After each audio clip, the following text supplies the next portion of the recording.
రేపు మీకు టికెట్ రాలేదంటే మమ్మల్ని ఎవరిని బ్లేమ్ చేద్దండి, ఎమ్మెల్యే గారిని కానీ నన్ను కానీ బ్లేమ్ చేయొద్దండి. మీ ఊళ్ళకి కొన్ని నంబర్లు ఉంటాయి. ఎందుకంటే మనకు సచివాలయం నుంచి ప్రతి ఒక్కరి నంబరు వాళ్ళ దగ్గర ఉంది.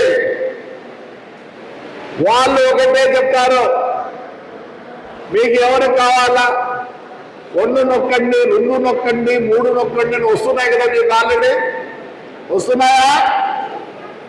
మరి మీరు మీ పల్లెల్లో బ్రహ్మం తెప్పించుకుంటే మీ పేరు వస్తుంది. మళ్ళీ మండలం మీటింగ్లు పెట్టి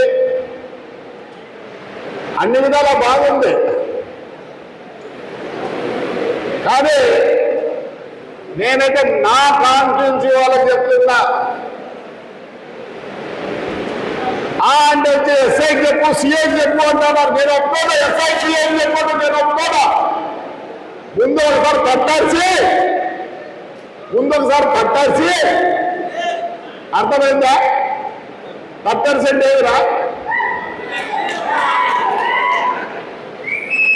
ఇట్లా చేసే అట్లా చేసే ఒకసారి కట్టాల్సి రాండి. ఇప్పుడు నుంచి కొంత వచ్చేది ఎస్ఐకి చెప్పు, సిఐకి చెప్పు అంట. అప్పుడు చెప్తానులే, ఏం చెప్పాలో అప్పుడు చెప్పాలి. కట్టర్స్ వస్తే మళ్ళీ చెప్తా.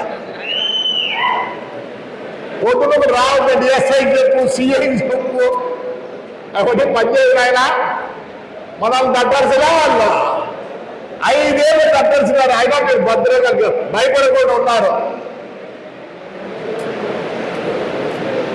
అందుకోసం ఇప్పుడు నుంచి కట్టర్స్ నా దగ్గర రాని, ఎస్ఐ కాదు, సిఐ కాదు, 7 వరకైనా వస్తాను మీతో. అర్థమైందా? అంటారు లేదు. సరే, ఈరోజు ఎందుకు పెట్టారంటే ఈ మీటింగు, ఒక అనవసరమైన వ్యక్తి, ఇది ఎందుకు పెట్టారో నాకు అర్థం కాలేదు, కానీ ఒక అనవసరమైన వ్యక్తి ఆయన తప్పుల గురించి ఏదో